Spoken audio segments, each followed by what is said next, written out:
At kung di ako naman hanggang siguro. Pero natin kung doon sa intermediary.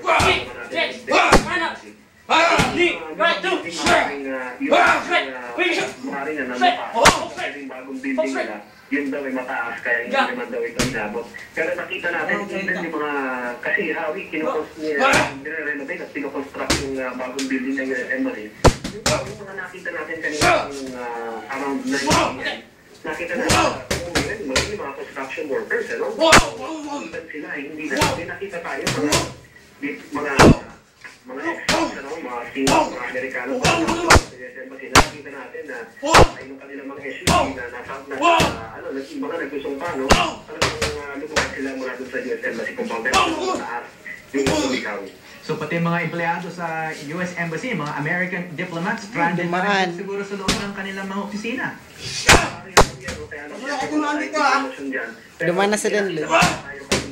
Na sila yung nakalabas, may mga nag-aaral na SUV doon tapat ng embassy. Kaya sila, kaya nakaalis na kanina.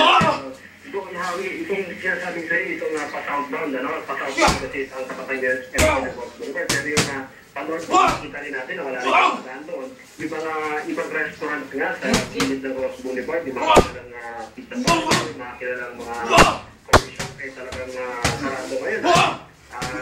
Bahay. Pagking malaking batas na rin tayo Hawi nakikita na mga sasakyan na light dito si mga kasi na nasa gilid ng Ross Boulevard na nakalupog na yan, ano? Sana ay hindi na lumaki na lumaki yung bahay. Pakinabangan pa nila yung siya, pero nakikita namin na kanina, amok na sahod.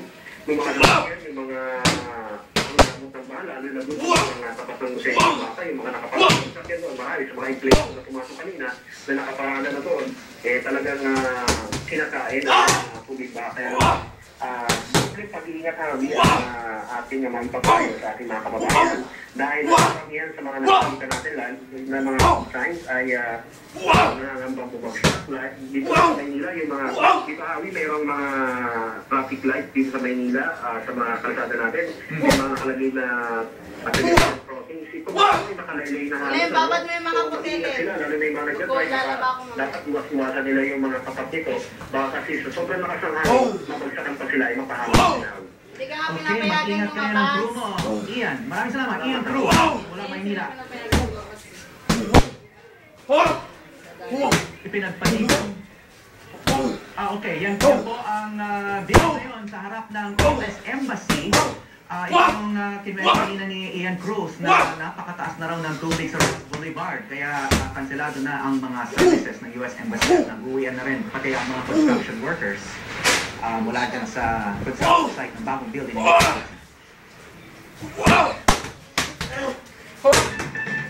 Iban muna ang detailing ng yumaong Mr. Camille Pratt na si Anthony Linsangan. Dahil sa masamang panahon, may news to go si Lars Santiago live. Lars.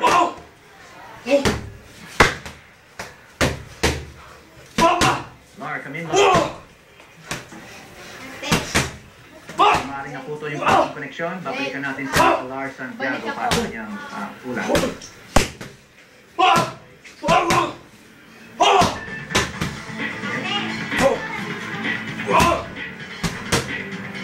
Okay, ito ang video sa Maynila. Nakikita natin na pati yung mga nagbibigay ng servisyo ng mga pajak driver ay mukhang inaba.